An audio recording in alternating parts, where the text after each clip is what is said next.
So ఇప్పుడు ఏం చేద్దామంటే మన హెబ్రోన్ సహవాసానికి సంబంధించి దేవుడు, తండ్రి అయిన దేవుడు, జీవం గల దేవుడు, సజీవుడైన దేవుడు ఏం చేసిందంటే భక్త సింగ్ తాతకి 5 వాగ్దానాలు ఇచ్చాడు.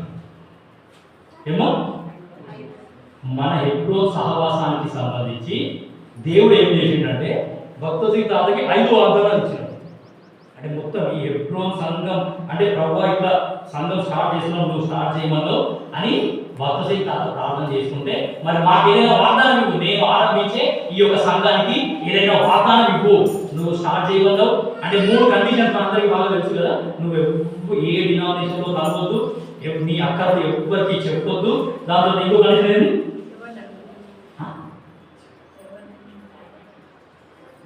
నీ అక్కర్లన్నీ కూడా నా దగ్గర తెలుసుకోవాలా. ఏ డినామినేషన్తో నువ్వు కలవద్దు. నీకు ఏ అక్కర ఉన్నా సరే అవి నేనే తీరుస్తాను. నువ్వు హింట్ ద్వారా కూడా ఎవరికి చెప్పొద్దు, బాగా అక్కర నాకు ఉంది అని వాళ్ళకి హింట్ కూడా ఇవ్వగలడు. ఒక సూచన ద్వారా కూడా చెప్పొద్దు అని అట్లా ప్రార్థన చేసుకునే ప్రభావ మరి ఒక కొత్త సంఘాన్ని స్టార్ట్ చేయమంటున్నావు, నాకు ఏదైనా వాగ్దానాలు అని అంటే దేవుడు 5 వాగ్దానాలు ఇచ్చిందండి.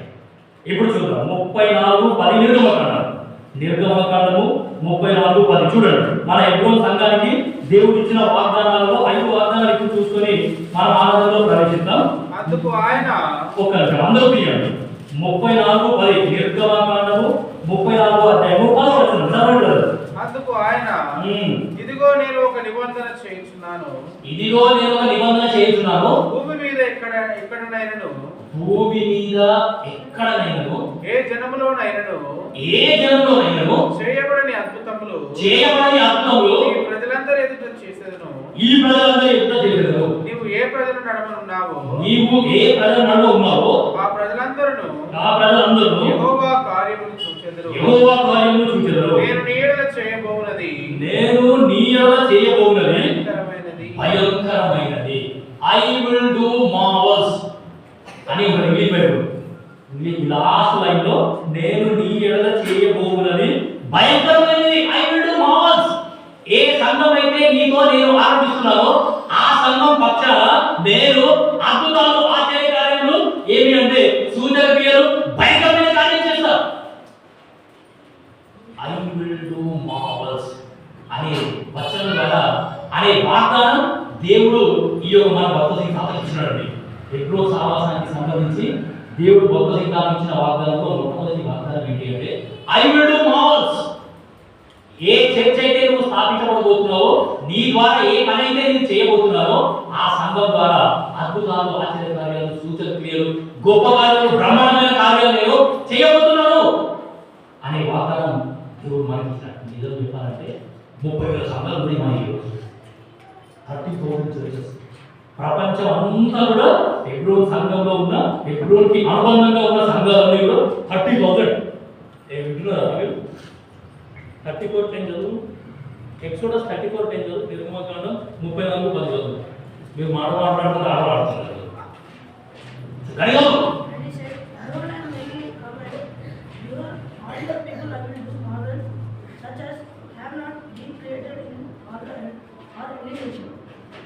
And all the people around you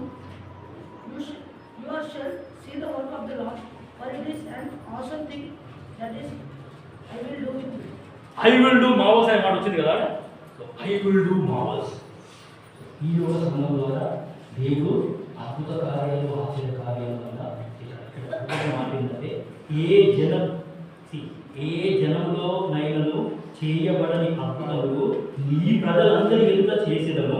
నీవు ఏ ప్రజల నడుమ ఉన్నావో ఆ ప్రజలందరూ యెహోవా కార్యములు చూచెదరు.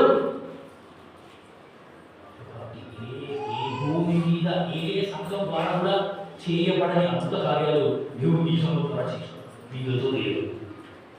సో కాబట్టి నిర్గమకాండము 34:10 మన సంఘానికి దేవుడు ఇచ్చిన వాగ్దానం. I will do Marvel's. ఇది మొట్టమొదటి వాగ్దానం. సరే, వ్యక్తిగతంగా నా జీవితంలో కూడా దేవుడు ఎన్నో అద్భుత కార్యాలు చేసినాడు, నా కుటుంబంలో కూడా ఎన్నో అద్భుత కార్యాలు చేసినాడు, నా సంఘంలో ఎన్నో అద్భుతాలు చేసినాడు, నా యొక్క పరిచయంలో కూడా దేవుడు చాలా అద్భుతాలు ఆయన చేసినాడు. సరే, ఇది మొదటి.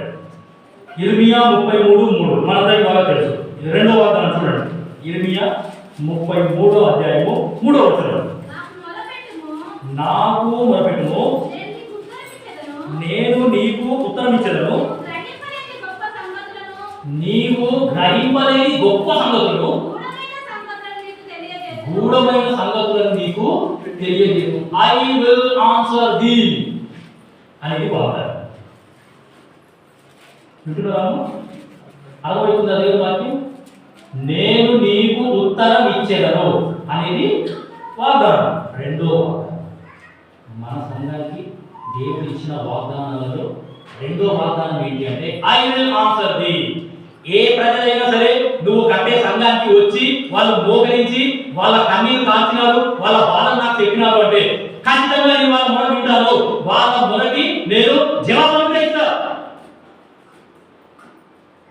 అంత అద్భుతమైన సంఘంలో నువ్వు నేను ఉంటాను. కూడా ఆయన ఏది ప్రార్థన చేసినా ఆ ప్రార్థనలన్నీ దేవుడు విన్నాడు. ఆ ప్రార్థనలన్నిటికీ దేవుడు జవాబు అనుగ్రహించినాడు.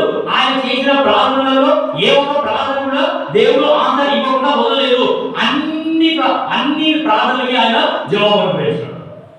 ఐ విల్ ఆన్సర్ ది అనేది దేవుడు తాతగారికి ఇచ్చిన వాగ్దానం. సో వ్యక్తిగతంగా నా జీవితంలో కూడా దేవుడు నా ప్రార్థనలు ఆలోచిస్తున్నాడు, ఆయన జవాబు అనుగ్రహిస్తున్నాడు.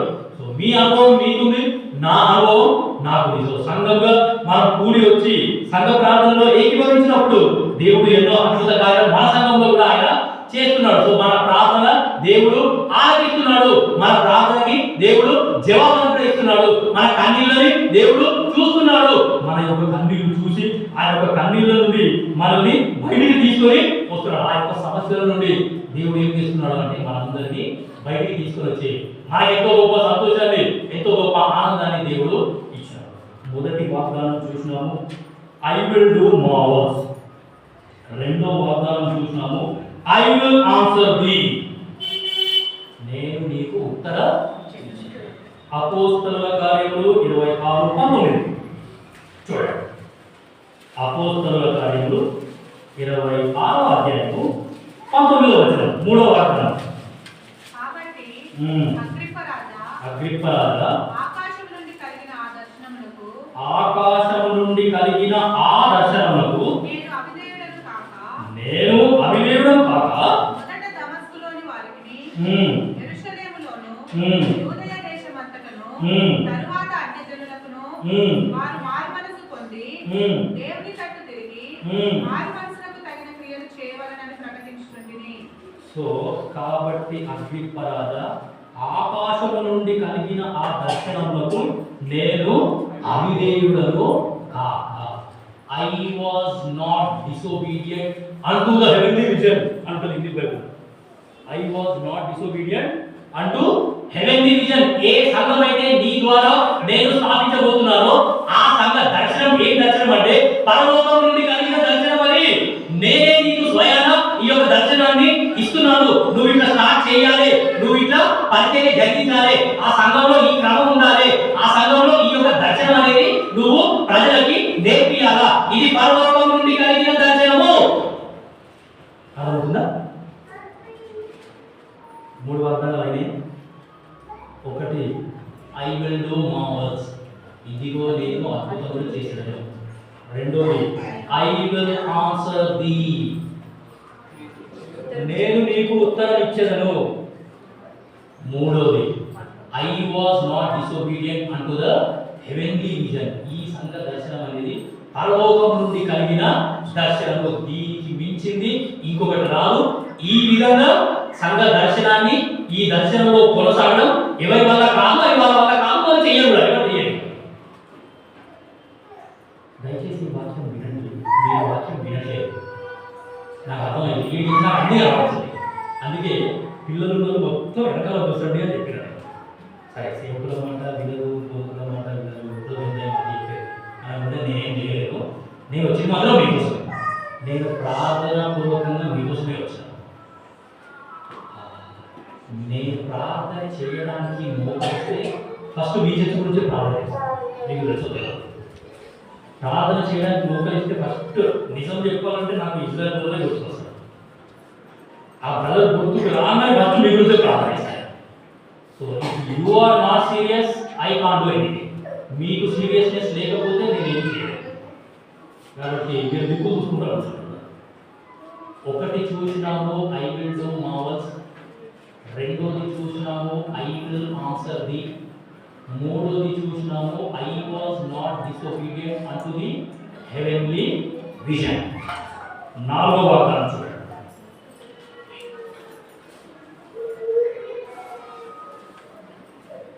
మొదటి రాజులు 9వ అధ్యాయం 3వ వచనం. మనందరి భాగం. మొదటి రాజులు 9వ అధ్యాయము 3వ వచనం. అతనితో ఇలాగ సెలవిచ్చెను, నా సముఖమందు నీవు చేసిన ప్రార్థన విన్నపములను నేను అంగీకరించి నా నామమున అక్కడ సదాకాలము ఉంచుటకు, నా నామమును అక్కడ సదాకాలము ఉంచుటకు, నా నామమును అక్కడ సదాకాలం ఉంచుటకు. ఇది ఇంకొక వాగ్దానం. దేవుడు మన హెబ్రోన్ సంఘానికి ఇచ్చిన వాగ్దానాలలో ఇంకో వాగ్దానం ఏంటంటే ఆయన నామము సదాకాలము ఇక్కడే ఉంటది. నీవు కట్టించిన ఈ మందిరమును పరిశుద్ధపరిచి ఉన్నాను. నా దృష్టియు నా మనస్సును ఎల్లప్పుడూ అక్కడ ఉండును.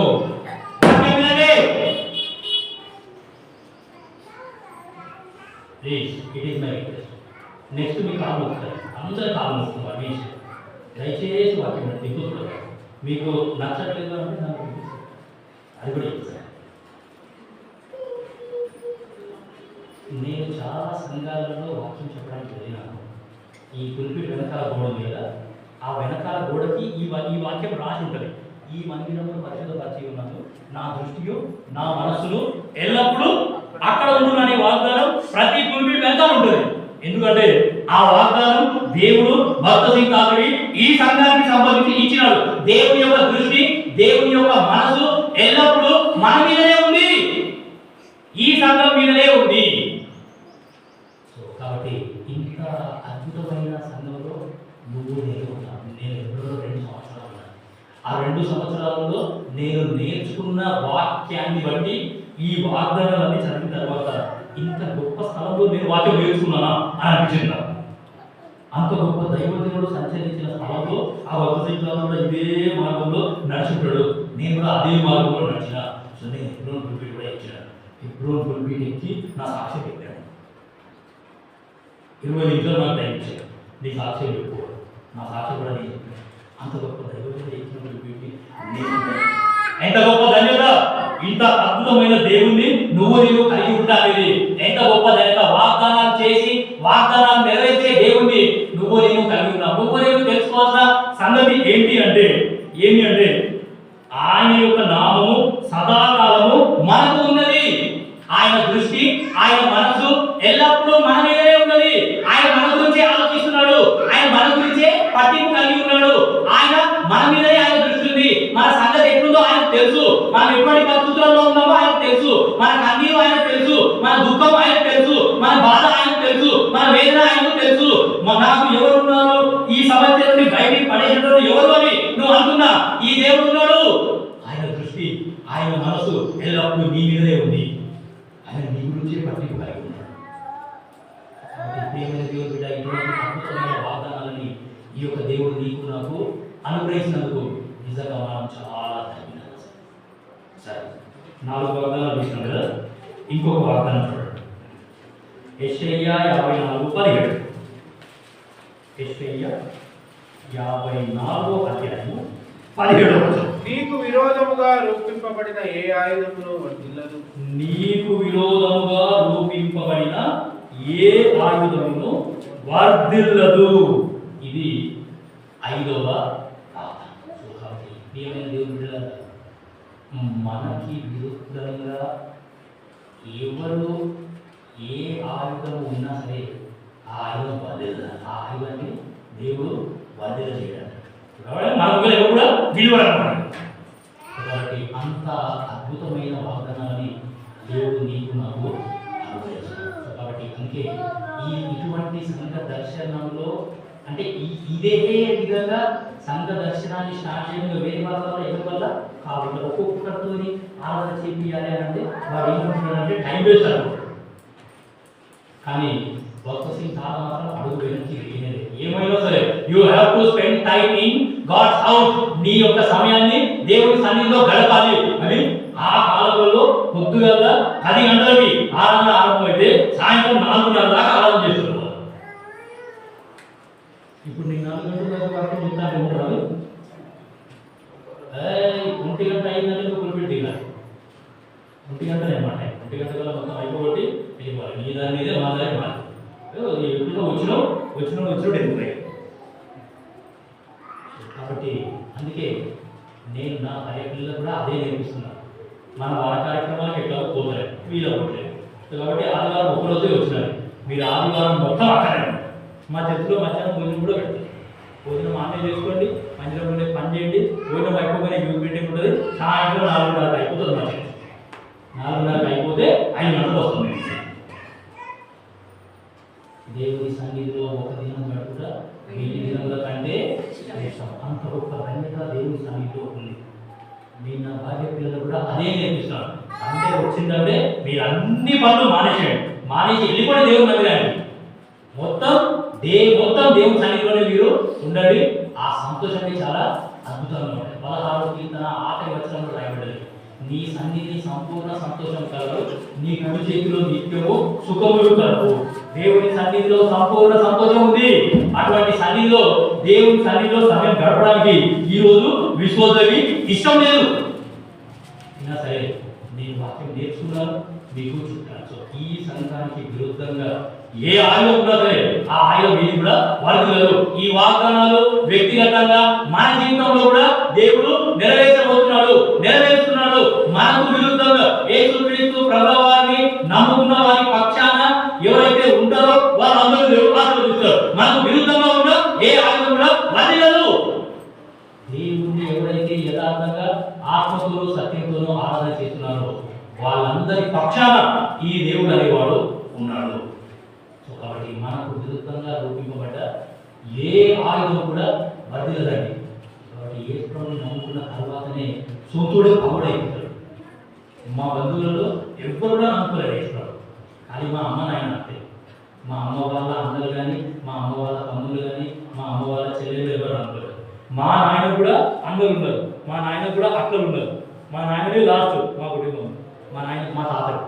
సో మా నాయనకు అన్నలు ఉన్నారు, అక్కలు ఉన్నారు. వాళ్ళు కూడా ఎవరు యేసుని మమ్మల్ని చూసి చాలా నిందిస్తారు, చాలా హింసిస్తారు, చాలా కూడిపోయి మాటలు అంటూ ఉంటారు. అయినా సరే దేవుడి కొరకు వాళ్ళు నిలబడ్డారు, దేవుడు నిలబెట్టినాడు. మేము ఇంకా దేవుడి సన్నిధిలోనే నిల్చున్నాం. సో మాకు విరుద్ధంగా రూపింపబడ్డ ఏ ఆయుధం కూడా వర్ధిల్లలేదు, దాన్ని వర్ధిల్ల చేయదు అనే సంగతి నువ్వు నేను జ్ఞాపకం చేసుకుంటే చాలా అద్భుతంగా ఉంటుంది. ఈ రోజులలో ఏం జరుగుతుందంటే చాలా మందికి ఈ సంగతి దర్శనం నచ్చలేదు. పక్కన వేరే కూటం పెడతాడు. అక్కడ 2 గంటలు ఉంటాడు. 10 గంటలకు వచ్చినట్టు 12 గంటలకు లైఫ్ కొట్టేస్తాడు, పంపించేస్తాడు. నువ్వు ఇంటికి పోయి ఇష్టం వచ్చినట్టు చేసుకో, ఏమైనా టీవీ చూసుకో, సినిమా చూసుకో, పోరాడుకో, వీడియో గేమ్స్ ఆడుకో, ఏమైనా చేసుకో, ఏమైనా వ్యాపారం చేసుకోకపోయి ఏమైనా చేసుకున్నాడు. అది కూడా దేవుని సన్నిధి, ఇది కూడా దేవుని సన్నిధి కదా. మేము కూడా ఇదే చేస్తున్నాం. ఆడదే ఉన్నది, ఈడ ఇదే ఉన్నది. ఇది ఆడిపోతే మనకు టైం మిగులుతుంది అని చెప్పి చాలా మంది పదే. కానీ నువ్వు నేను తెలుసుకోవాల్సిన సంగతి ఏంటంటే నీకు విరుద్ధంగా రూపింపబడ్డ ఏ ఆయుధం కూడా వర్ధిల్లదు అనే వాగ్దానం దేవుడు మనకి అనుగ్రహించాడు. సో కాబట్టి అందుకే ఈ 5 వాగ్దానాలు ఎవరికైతే తెలుసో వాళ్ళందరూ ఇప్పటి కూడా ఇంకా హెబ్రోన్లోనే ఉన్నారు. వాళ్ళు హెబ్రోన్లోనే ఉండి హెబ్రోన్లోనే దేవుని సేవ చేస్తున్నారు. ఎన్ని సంవత్సరాలు ఉన్నా, ఎట్లా పరిస్థితులు ఎట్లున్నా సరే వాళ్ళంతా దేవుడిలోనే ఉన్నారు. సో కాబట్టి హెబ్రోన్కి అనుబంధంగానే ఉండి వాళ్ళు హెబ్రోన్ ద్వారానే సేవా పరిచర్య అనేది చేస్తున్నారు. హెబ్రోన్కి వాళ్ళు సపోర్ట్ చేస్తున్నారు. ఎందుకంటే దీనికి పక్కకు పోయి వేరే కూటం పెడితే నేనే వాళ్ళు అది. కాబట్టి ఏమైనా దేవుడు బిడ్డలారా, ఇంత అద్భుతమైన వాగ్దానాలు దేవుడు నీకు నాకు ఇచ్చినాడు. ఇంత అద్భుతమైన సంఘంలో నువ్వు నేను ఉన్నాము. ఇటువంటి సంఘంలో ఉన్న నువ్వు నేను ఈ యొక్క దేవునికి చాలా ధన్యులమై ఉన్నాం అనే సంగతి మనకి ఇక్కడ అర్థమవుతాం. ఒకటి చూసినాము, ఐ విల్ డూ మార్వెల్స్, ఇదిగో నేను అద్భుతములు చేసేదాము. సో దేవుడు మీరు 111వ కీర్తన ఇంటి వెనుక చదువుకోండి. ఆ కీర్తన మొత్తం దేవుని కార్యాల గురించి. సో దాని తర్వాత రెండోది చూసినాము, ఐ విల్ ఆన్సర్ ది, నేను నీకు ఉత్తరం ఇచ్చాను. మూడోది పరలోకం నుండి కలిగిన దర్శనాన్ని దేవుడు నీకు నాకు అనుగ్రహించినాడు. దాని తర్వాత నాలుగోది చూసినాము, ఆయన దృష్టి ఆయన మనసు ఎల్లప్పుడూ. దాని తర్వాత దీనికి విరుద్ధంగా రూపింపబడ్డ ఏ ఆయుధం కూడా వ్యక్తిగతంగా ఒక్కొక్క జీవితంలో ఈ వాగ్దానాలు దేవుడు నెరవేర్చినాడు. సో మన అనుభవాన్ని చేర్చి మనం ఏం చేస్తామంటే ఆరాధన అనేది చేస్తాం. దేవుడి వాక్యం నేర్చుకుంటాం. లేచి నిలబడండి.